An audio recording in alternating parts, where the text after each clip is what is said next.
Hello Stockians, मैं हूं Mohit Pathak, founder Stockia and thank you for watching this video. और अगर आप इस वीडियो के माध्यम से मेरे चैनल से पहली बार जुड़ रहे हैं तो चैनल को जरूर सब्सक्राइब कर लीजिएगा एंड बेल आइकन को भी दबा दीजिए ताकि नई वीडियो की नोटिफिकेशन आपको हमेशा मिलती रहे।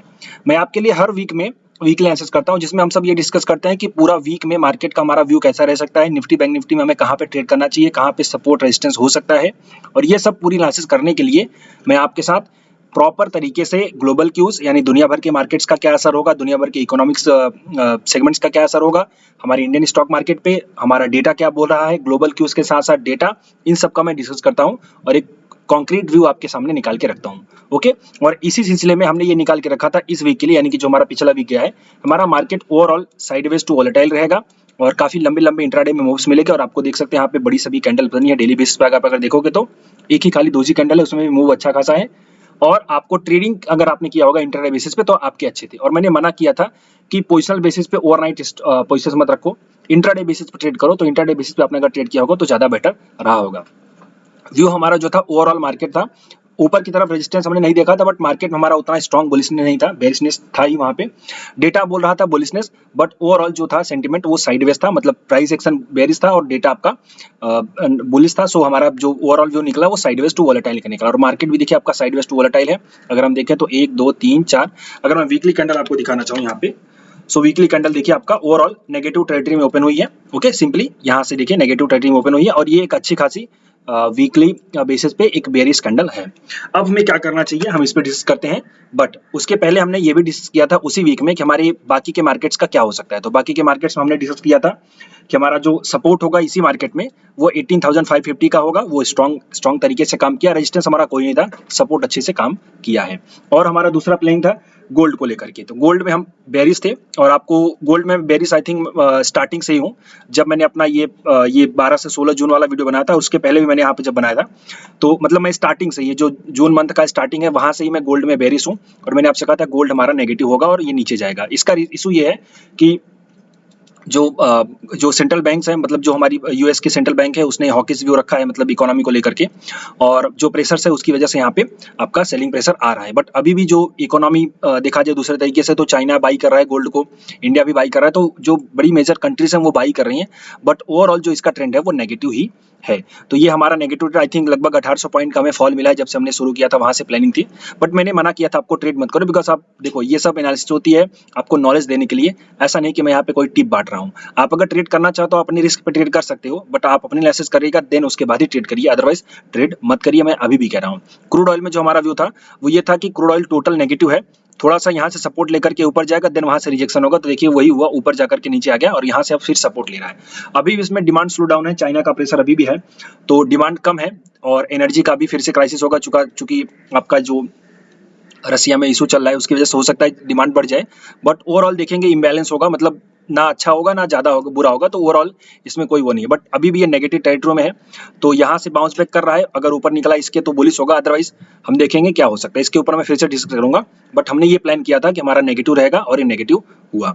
और हमने प्रॉपर डिस्कस किया था डॉलर को। तो डॉलर में हमारा नेगेटिविटी थी पहले से ही।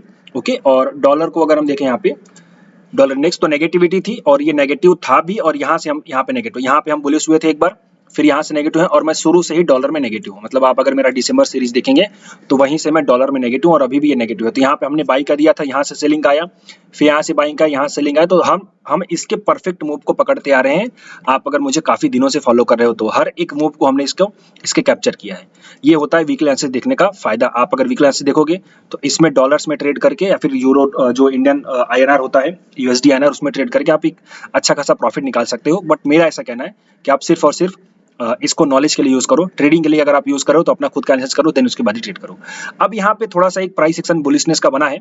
ओके, डबल बॉटम यहाँ पे बना है, तो देखते हैं इसमें क्या हो सकता है, फिर से देखेंगे। तो ओवरऑल जो हमारा सेंटीमेंट था बेरिशनेस का था, बेरिशनेस रहा।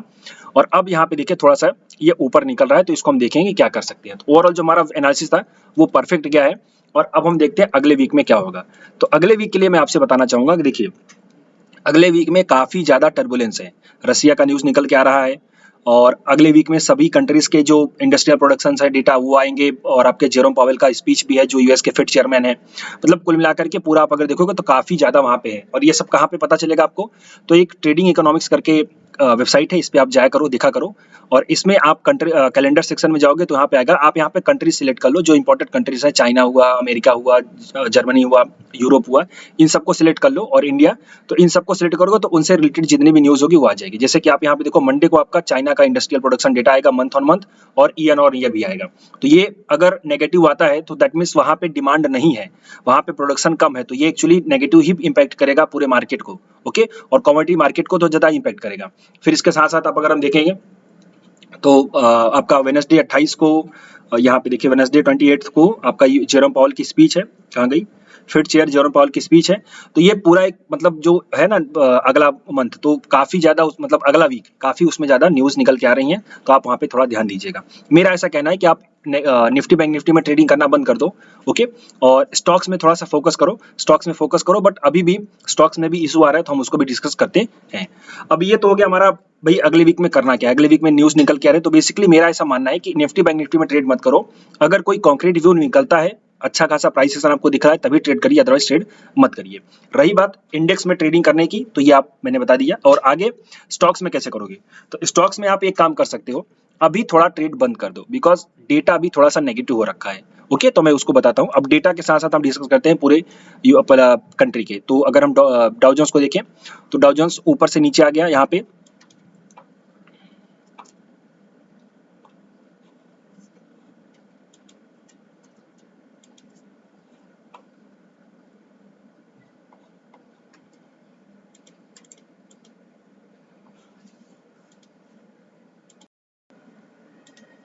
ओके, तो अगर हम डाउ जोन्स को देखें तो डाउ जोन्स भी हमारा कंटिन्यू नीचे आ गया है, यहाँ पे कंटिन्यू, यहाँ पे आप देख सकते हैं। इसके बाद नेस्डेक को देखें तो नेस्डेक में भी इशू आया क्योंकि एक्सेंचर की रिजल्ट जो है वो थोड़े से सही नहीं आए और उनकी जो गाइडेंस थी वो भी नेगेटिव थी। तो गाइडेंस की वजह से ये नेस्डेक आपका गिरा, मतलब आईटी का ये इंडेक्स होता है और बेसिकली हमारी जो आईटी सेक्टर के स्टॉक हैं वो भी गिरे। हम आईटी सेक्टर में ओवरऑल बुलिश थे बट अभी थोड़ा सा लग रहा है कि फिर से ये थोड़ा फेड आउट हो रहा है। सो देखेंगे अगर थोड़ा और नीचे जाएगा तो नीचे वहाँ पे बाई करने का चांस करेंगे, बट अभी थोड़ा बाइंग आईटी सेक्टर के स्टॉक्स में मत करिए। थोड़ा सा नीचे जाए और ज़्यादा नीचे जाए तब आप उसमें करिएगा। मैं उसके ऊपर एक स्पेशल वीडियो बना दूंगा कि कहाँ पे आपको बाई करना है आईटी सेक्टर के स्टॉक्स में। ओके, क्योंकि मैं पहले से ही उसमें बुलिश था, काफ़ी 1-2 महीने पहले बुलिश था मैं आईटी सेक्टर के स्टॉक में। तो अभी हम देखेंगे क्या हो सकता है। और ओवरऑल हमने एक 10-15% का रिटर्न तो ईजिली बना लिया है पूरे सेक्टर्स के स्टॉक्स में, बट अब आगे देखें क्या क्या करना है। और उसके बाद अगर देखें तो जापान के निक्केई का मैंने आपको बताया था, ये भी ऊपर से नीचे गिरेगा। तो ये देखिए आराम से थोड़ा सा स्लो डाउन होकर के नीचे आ गया, तो ये भी आपका जापान का इंडेक्स गिरा। कोरिया को देखिए अगर हम, सो कोरिया भी आपका कंटिन्यू डाउन है। तो ओवरऑल जो ब्रॉडर बेस पे मार्केट्स हैं वो डाउन है। सो इसका इशू ये होगा कि हमारे इंडियन मार्केट को भी थोड़ा सा नीचे जाना पड़ेगा और वो आप देख सकते हो यहाँ पे। अब आगे आने वाले दिनों में हमें कैसे ट्रेड करना है हम उस पर ध्यान देते हैं। तो सबसे पहले हम अपने डेटा को देखेंगे। डेटा में मैंने बताया कि एक अच्छी खासी लॉन्ग अनवाइंडिंग हो रखी है। सो लॉन्ग अनवाइंडिंग अगर देखिए आपका एडवांस टू डिक्लाइन रेशियो भी आपका 40 का था, 10 के सामने 40, तो काफ़ी ज़्यादा एडवांस डिक्लाइन रेशियो था। और अगर हम यहाँ पे ओवरऑल ऑप्शन चैन को देखें, सो ऑप्शन चैन में हमें दिखाई देगा सीडीएफ सबसे पहले 0.93 का हमारा ये आ गया है। तो 0.93 का मतलब होता है कि आपका वोलेटाइल टू साइडवेज। ओके, और अगर हम ओआई चेंज को देखें तो ओआई चेंज आपका 18,700 पे काफी ज्यादा ओआई चेंज हुआ है, कॉल ओआई एडिशन हुआ है और पुट का अनवाइंडिंग हुआ है। तो पुट की अनवाइंडिंग, कॉल का एडिशन, दैट मीन्स ये क्लियर कट इशारा कर रहा है मार्केट हमारा बेरिश रहने वाला है। अब मार्केट हमारा डेटा फ्यूचर के डेटा के हिसाब से बेरिश है, लेकिन अगर इसमें कैश की बाइंग हो जाए तो फिर मार्केट संभलेगा। मार्केट को संभालेगा कौन, तो मार्केट को फिलहाल संभालते हैं हमारे डीआईज यानी डोमेस्टिक इंस्टीट्यूशनल इन्वेस्टर, बट वो भी अभी इतनी जल्दी नहीं संभालेंगे बिकॉज मार्केट एक हाई लेवल पे है। तो यहाँ पे बाई करने का कोई भी यहाँ पे मतलब डेयरिंग नहीं दिखाएंगे, मेरा ऐसा मानना है। थोड़ा सा वो नीचे आने देंगे, देन उसके बाद ही वो बाई करेंगे, क्योंकि बहुत ज्यादा नीचे नहीं जाने देंगे। बट अल्टीमेटली जो डीआईएस है वो यहाँ पे सपोर्ट तो नहीं करेंगे, इतना मुझे कॉन्फिडेंट है। ओके, क्योंकि काफी ज्यादा हाई लेवल पे है। सो बेसिकली हाई लेवल पे बाई करके यानी कैश मार्केट में बाई करके जो फ्यूचर का सेलिंग आएगा, जो एफआईएस की सेलिंग आएगी, उसको इस रेंज में बाई करके वो अपना खुद का नुकसान नहीं करेंगे, ये चीज याद रखिए। ओके, तो ये पहला प्लानिंग हो गया। डेटा के हिसाब से हमें दिखाई दे रहा है ये नेगेटिविटी, मतलब पीसीआर जो हमारा 1.23 था वहां से 9.93 हो गया है। तो ओवरऑल ये नेगेटिव का होता है, बट पीसीआर ओवरऑल घटा है। तो घटा है तो हम नेगेटिविटी की तरफ चलेंगे, क्योंकि कॉल का ओआई भी एडिशन हुआ है और पुट का अनवाइंडिंग हुआ है। फ्यूचर के ओआई को देखें, सो काफी ज्यादा लॉन्ग अनवाइंडिंग हुई। अगर हम देखें यहाँ पे तो फ्यूचर्स में जो 8,61,000 कॉन्ट्रैक्ट्स जो है क्यूमुलेटिव बेसिस पे आपके अनवाइंडिंग हुई है। और अगर हम यहाँ पे करंट बेस पे देखें तो करंट में देखिए आपका 11 लाख मतलब 11 लाख के कॉन्ट्रैक्ट जो है अनवाइंड हो चुके हैं। तो 11 लाख का अनवाइंडिंग ये बड़ी अनवाइंडिंग होती है। दैट मीन्स कहीं ना कहीं उनको लग रहा है कि ये थोड़ा सा बेरिश सेंटिमेंट बन सकता है। ओके, अब इसके आगे हम देखते हैं दूसरा हमारा, तो डेटा हमारा ओवरऑल अभी नेगेटिव बता रहा है। और अब हम चलते हैं थोड़े से न्यूज़ को भी देख लेते हैं। तो रसिया का जो न्यूज़ है वो थोड़ा-सा वहाँ पे इश्यू आएगा, बिकॉज़ अभी तक देखिए, चाहे डायरेक्टली हो चाहे इनडायरेक्टली हो, रसिया ने पूरी गवर्नमेंट को या फिर जो हमारी कंट्रीज़ है मेजर, चाहे हमारी कंट्री हो चाहे यूरोप हुआ, इन सबको काफ़ी ज़्यादा सपोर्ट किया है अपने एनर्जी को सप्लाई करके। हमने भी काफ़ी वहाँ से क्रूड ऑयल खरीदा और हमने रिफाइन करके यूरोप को भी बेचा। तो ये सब चीज़ें थी। देखो, किसी भी कंट्री के लिए जो एनर्जी होती है ना, वो उसकी बैकबोन होती है। एनर्जी उसकी बैकबोन होती है, और अगर एनर्जी में ही इशू पैदा हो जाएगा, सो किसी भी कंट्री के लिए वो नेगेटिव ही रहता है। तो अभी रसिया में जो इशू चल रहा है, ओके, चाइना में डिमांड कम है तो उसको हम छोड़ देते हैं, बट हमें तो अपनी डिमांड पूरी करनी है ना। तो जो रसिया में अभी इशू चल रहा है, वहाँ के जो आई थिंक सिविल वॉर होने की पॉसिबिलिटी है, आई थिंक मुझे लगता है कि पुतिन इसको कंट्रोल कर लेंगे, ओके, बिकॉज ये उतना ईजी नहीं है कि पुतिन को हटा पाना। पुतिन उसको कंट्रोल कर लेंगे, बट फिलहाल कि 1-2 दिनों के लिए या फिर 1-2 हफ्ते के लिए ये अनसर्टेनिटी जरूर बनी रहेगी कि क्या हो सकता है। तो आप उसके ऊपर जरा वहाँ पे ध्यान दीजिए, और मार्केट्स में थोड़ा एक्टिव मत रहिए। आपने अगर कोई स्टॉक ले रखे हैं शुरू से, तो मेरा मानना है कि अगर आप अभी देखो, पहली बात तो यहाँ पे 2 पॉइंट है, ध्यान दो। अगर आप मार्केट में बहुत पहले से एंट्री कर चुके हो, जैसे कि मैंने आपसे बताया था, यहाँ पे एंट्री करो, यहाँ से आप एंट्री करे हो और आप लॉन्ग टर्म के इन्वेस्टर हो, आपने अच्छे स्टॉक्स ले रखे हैं, तो आपको फिर यहाँ पे प्रॉब्लम नहीं होना चाहिए। आपको अगर नीचे आएगा तो एवरेज करना चाहिए। लेकिन अगर आप हाई प्राइस पे चढ़े हो, मतलब आप जून से चढ़े हो, जून में आप अगर चढ़े हो बेसिकली, तो आप ऑलरेडी हाई प्राइस पे चढ़े हो, तो यहाँ पे आपको अपना स्टॉप लॉस रखना पड़ेगा। ये अब आपके लिए सही नहीं था कि भाई अगर बाई करना, आपने बाई कर लिया तो न्यूज आ गई। न्यूज तो देखो कभी भी आ सकती है, ये प्रॉब्लम्स आती रहेंगी, बट आपको कैसे ट्रेड करना है वो आपको समझना है। मार्केट्स में न्यूज हमेशा आएंगी, आपको अपने रिस्क मैनेजमेंट को ध्यान देना है। आप अगर शुरू से एंटर करिए हो, तो यहाँ पे आप लॉन्ग टर्म के इन्वेस्टर हो, तो फिर आप होल्ड करो, नीचे एवरेज करना कोई दिक्कत नहीं है। लेकिन अगर आप लॉन्ग टर्म इन्वेस्टर नहीं हो और आपने यहाँ पे एंट्री करी थी, तो आप यहाँ पे अपना प्रॉफिट बुक कर लो जितने भी आपके स्टॉक्स हैं। दूसरे पॉइंट, अगर आप यहाँ ऊपर चढ़े हो, तब तो आपको पक्का स्टॉप लॉस लेना पड़ेगा, अदरवाइज आप force to long term investor हो जाओगे, मतलब आप लॉन्ग टर्म इन्वेस्टमेंट के लिए फोर्स कर दिए जाओगे। सो बेसिकली अगर आपने जून में किसी भी स्टॉक में एंट्री करी है, तो आपको यहाँ पे प्रॉफिट बुक करने चाहिए, अगर आपका प्रॉफिट हो रहा है तो, और एसएल हो रहा है तो एसएल भी बुक करो, बिकॉज मार्केट ऊपर जाने वाला था, आपने ये सोचकर एंट्री करी, बट मार्केट अभी ऊपर नहीं जा रहा है, सेलिंग आ रही है और ग्लोबल बेस पे सेलिंग आ रही है, तो आपको सीधे सीधे एग्जिट हो जाना चाहिए। फिर से जब लोअर लेवल मिलेगा, फिर से नई अपॉर्चुनिटी दिखेगी, तब आप वहां पे ट्रेड करना। ओके, तो ये चीज यहाँ पे याद रखिए, अल्टीमेटली आपको ये करना है। अब हम चलते हैं, पूरे डेटा का एनालिसिस तो हमने कर लिया, ये भी बता दिया कि भाई हमें क्या करना है। अब हम चलते हैं, देख लेते हैं कि भाई सपोर्ट रेजिस्टेंस हमारा क्या हो सकता है अगले वीक में। सो देखो, मार्केट का जो डेटा है वो नेगेटिव है, सेंटिमेंट भी थोड़ा बहुत नेगेटिव है, और न्यूज भी निकल के आ रही है, तो मार्केट हमारा काफी ज्यादा वोलेटाइल रहेगा। ओके, अब अगर इसको मैं स्ट्रॉन्ग बेसिस पे सपोर्ट तरीके से देख सकूं, तो सपोर्ट जो हमारा है वो अभी भी स्ट्रॉन्ग सपोर्ट ही है। यहाँ पे देखिए, आपका ये एरिया जो है स्ट्रॉन्ग सपोर्ट ही है। इसमें हमारा फर्दर बेरिशनेस कब होगा, जब हम 18466 के नीचे जाएंगे। ओके, 18466 के नीचे अगर हम जाने लगेंगे तो ही हमारा फर्दर बेरिशनेस आएगा, और वो फर्दर बेरिशनेस हमें 18,000 तक लेके जाएगी। ओके, सो अगर जब तक ये लेवल नहीं टूटता 466 का, तो 460 में मान लेता हूँ, 460 का जब तक डेली बेसिस पे लेवल्स नहीं टूटता, तब तक हम फर्दर बेरिशनेस का नहीं सोचेंगे। अगर ये टूट गया तो ही हम फर्दर बेरिश होंगे। ये फिलहाल अभी समझ में आ रहा है। उसके आगे ऊपर जाने का चांस बहुत ही कम दिखाई दे रहा है, नीचे आएगा तभी ऊपर जाएगा, ये चीज याद रखिए। अब रही बात कि मार्केट गिरने से जो हमारे डीआईएस हैं वो सपोर्ट करेंगे, तो डीआईएस अभी इतनी जल्दी सपोर्ट नहीं करने वाले। डीआईएस अगर सपोर्ट करेंगे भी तो वो यहाँ पे कहीं पे करेंगे, नीचे आने पे करेंगे, अदरवाइज अभी उनको कोई ऐसी जल्दी नहीं है कि वो सपोर्ट करेंगे।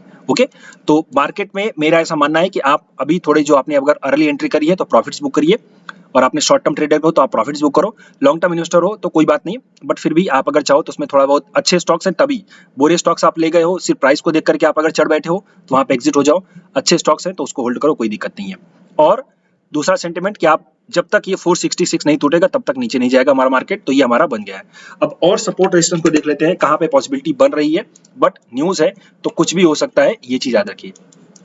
तो मेन तो हमने बता दिया कि भाई 466 नहीं टूटेगा जब तक, तब तक फर्दर बेरिशनेस नहीं होगी। यहाँ पे भी हो सकता है मार्केट कंसोलिडेट करे, साइडवेज करे, ये चीज याद रखो। फर्दर जो हमारी बेरिशनेस निकलेगी वो 466 यहाँ पे मैंने बता दिया, ये वाला है। ओके, 466 की जगह पे 460 समझ लो। सपोर्ट हमें कहाँ पे थोड़ा इंट्राडे का बाउंस बैक मिल सकता है, तो थोड़ा बहुत इंट्राडे का बाउंस बैक जो मिल सकता है वो 600 पे मिल सकता है। सो अगर किसी दिन 600 पे आएगा तो इंट्राडे का बाउंस बैक आप यहाँ पे ले सकते हो। स्टॉप लॉस आपका 560 का होगा, 40 पॉइंट का आपका स्टॉप लॉस होगा, और वहां पे आप एक ट्रेड कर सकते हो इंट्राडे बेसिस पे, मतलब थोड़ा 100-200 पॉइंट के लिए। ओके, और अगर ये टूट जाता है तो फिर 466 जाएगा हमारा मार्केट, ओके, ये चीज याद रखिए। यहाँ से थोड़ा बहुत अगर बाउंस बैक होगा तो ऊपर जाएगा, फिर यहाँ से फर्दर सेल करने का ही हम विचार करेंगे, ये चीज याद रखिए। सो सेल और राइज अभी हम रहेंगे, और ये पूरा यहाँ पे इस एरिया में आपको सपोर्ट मिल सकता है इंट्राडे बेसिस पे 100-200 पॉइंट का, वो पूरा लॉन्ग टर्म बेसिस पे नहीं होगा। और वहां से अगर टूट गया तो यहाँ पे जाएगा, और यहाँ से टूट गया तो फिर यहाँ पे जाएगा मार्केट, आप इसको याद रखिए। ओके, क्या करना है ये भी मैंने बता दिया और लेवल्स भी दे दिए। अब प्री मार्केट वीडियो में मैं एक्स्ट्रा बता दूंगा कि कल के दिन क्या करना है, एक एक दिन में क्या करना है, बट ये पूरा वीकली बेसिस पे है।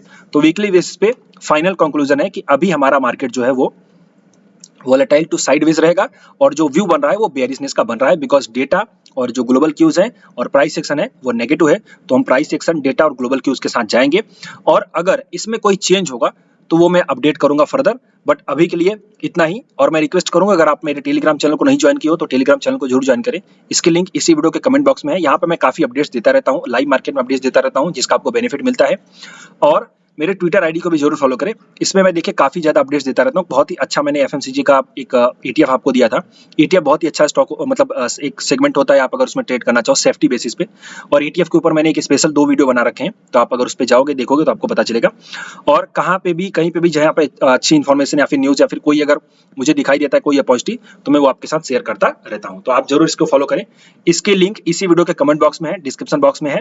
और अगर लिंक ना काम करे तो सिंपली टेलीग्राम पे जाइए, स्टॉकिया इन्वेस्ट सर्च करिए विदाउट स्पेस, आ जाएगा, उसको ज्वाइन कर लीजिए। ट्विटर पे जाइए, स्टॉकिया 4 सर्च करिए, ज्वाइन कर लीजिए। इंस्टाग्राम पे फॉलो करिए स्टॉकिया से। सो ये आपको सपोर्ट मिलेगा। सो अभी के लिए इतना ही। Thank you and wishing you all the best.